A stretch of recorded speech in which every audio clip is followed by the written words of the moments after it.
fait. Le deuxième point, c'est le quota des 100 000 logements dont on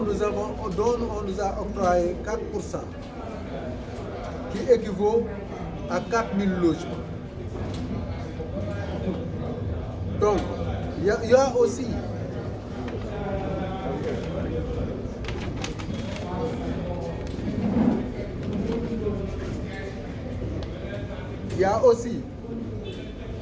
donc les emplois réservés qui ont été retenus pour la commission ad hoc pour les invalides qui sont en mesure de travailler. Sinon, nos enfants qui ont des diplômes et qui peuvent encore et qui peuvent exercer. Sur ce, il y a aussi le paiement régulier des pharmacies. Et sur ce, donc nous demandons à l'État de réouvrir la pharmacie du plateau. On sait très bien que la pharmacie de Sandiniéry ne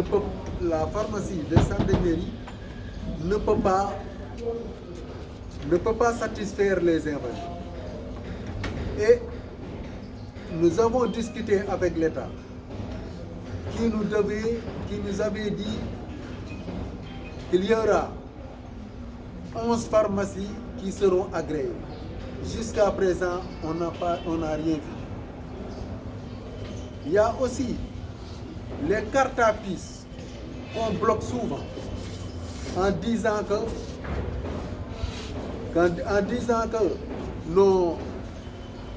les médicaments l'État ne peut pas subvenir à ces médicaments, ce qui n'est pas normal. Donc nous demandons à l'État de revoir la condition des pharmacies, de payer les pharmacies à échéance pour qu'il n'y aura pas de rupture. Donc nous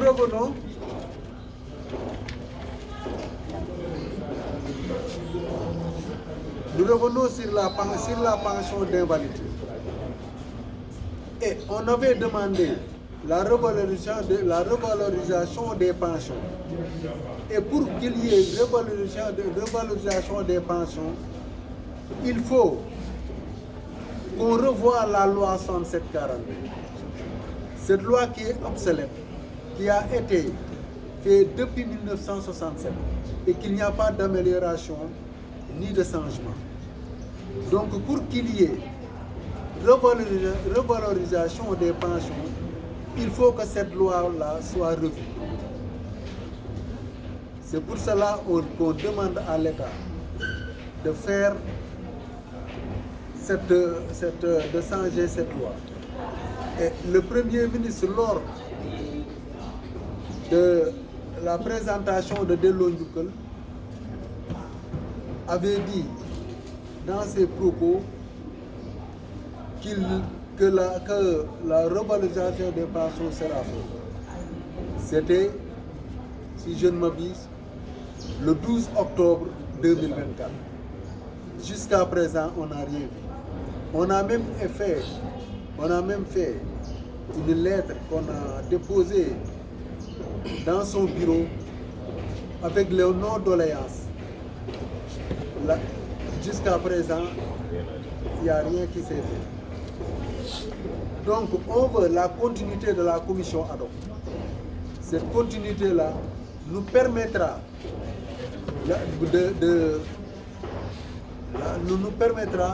d'avoir au moins une vie plus saine que celle que nous vivons. Et je viens sur ce qui s'est passé tout récemment concernant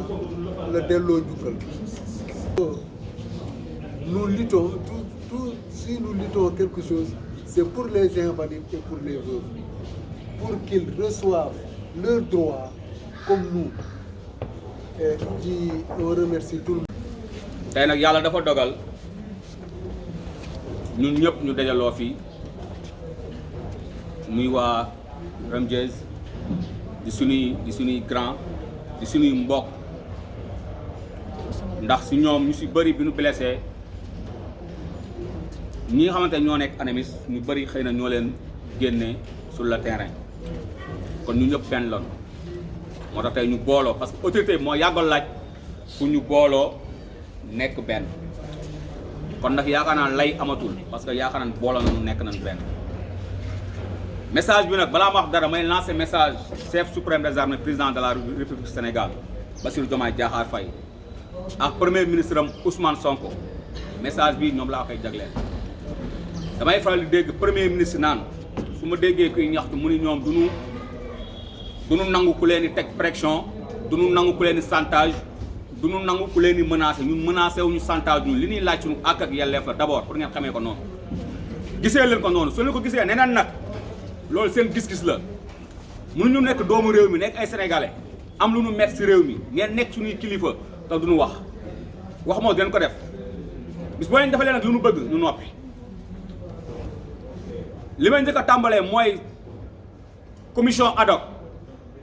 parce que dafa am suñu nawle yoo xamante ni jusqu'à présent dinoo des ta fayu ñu leen parce que ku nekk da nga koy xool sa bopp man point boobu laay njëkkee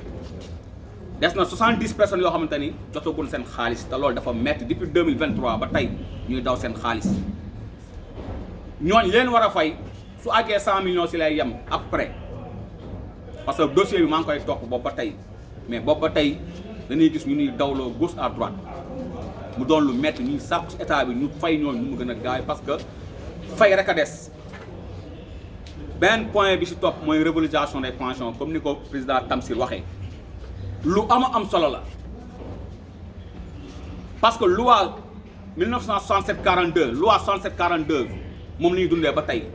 loi yooyu yëpp nag soppi nañ ko amul loi bu ñu soppil fii Sénégal loi yëpp laal na ko ba mu des loi boobu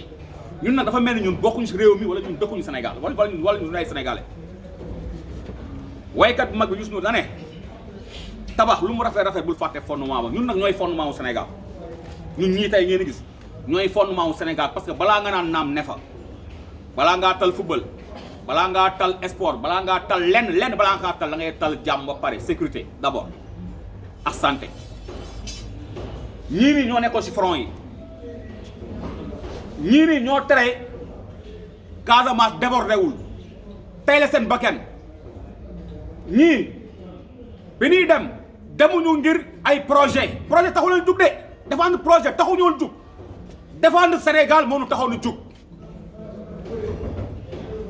ñun défendre ñu projet ma Samba défendre ñu projet ma Demba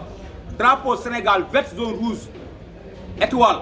loolu la ñu défendre ñun Sénégal la ñu défendre parce que balaa nga naan naam ne fa balaa ngaa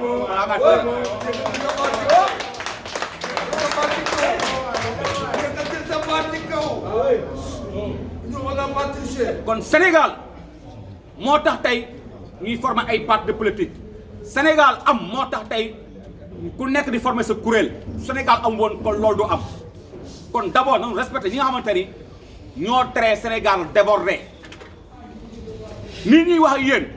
soo demoon si àll bi am na ñoo xamante ni instant yi ñoo ngi si àll bi tëdd si bunker yi di dund lu metti moment bii nii ñu wax ak yéen ñoom ñu tëdd fu neex ñu leen escorté di leen defal lu ne kenn fi mu toll nii premier ministre Ousmane Sonko bu njëkk xam ngeen loxo moom fu mu jaar tegu si moom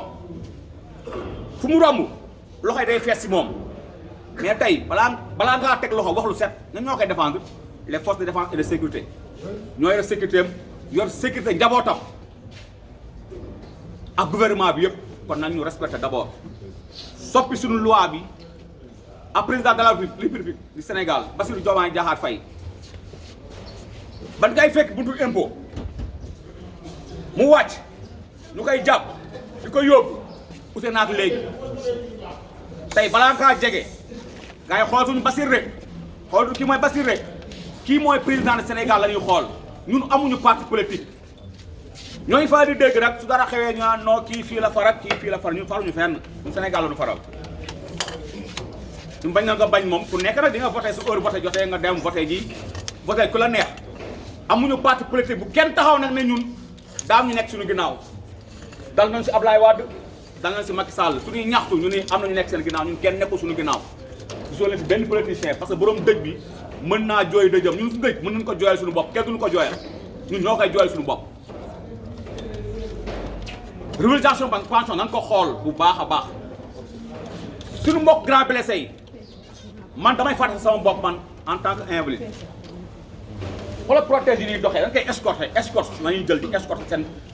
seen protège yi est-ce que loolu c'est normal si réew mi toll Sénégal ñu jënd ay député ay oto wu 80 et quelques millions 50 et quelques millions bàyyi ñii les grands blessés ku si nekk da nga waroon am oto ak chauffeur pourquoi waruñoo jël si contingent yi militaires yi libéré amuñu liggéey ñu utal leen permis jox ku nekk ñu jox la benn oto jox ko benn grand blessé mu koy yóbbu va et vient muy dox ay courses am xoolal comico yi leen yóbbu Mamilor yóbbu leen ba Mamilor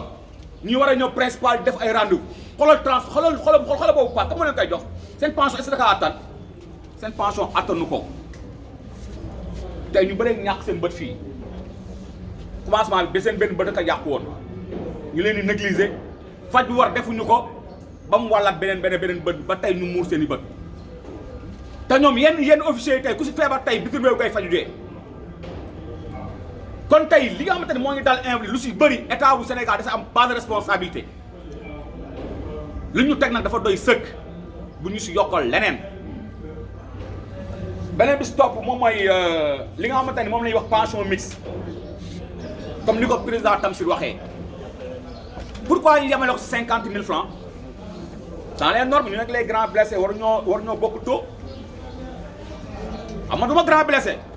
mais suñuy xeex dañuy xeex intérêt général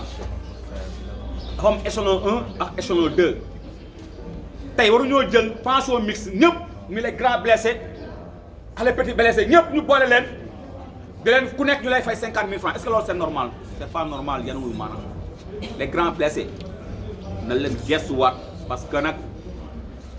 ñoom ñun ay bien vrai que ay invalides loolu ku si nekk am nga loo defar si réew mais ñoom ku si nekk da nga perte tànk perte loxo ñenn ñi perte seen bët loolu dafa metti nan leen gestu parce que su leen gestoo dafa mel ñun lañu gestu man damay fàtte sama bopp sincèrement aw ma xol bu neex bi ma gisee ku toog naan gisuma samay doom te président de la heure bu xëyee gis doomam premier ministre heure bu xëyee gis doomam gouvernement bi ku si nekk heure boo xëyee gis sa doom parmi nous am ñoom ñoo défendre réew mi te xëy du ñu gis seen doom est-ce que loolu c'est normal ndax lan ndax négligence moo ko indi parce que bu ñu tëbee ñàkk seen bët noonu comme ça faj bu bon moo ko indi nan ñu respecté nan ñu jox lu ñu moom.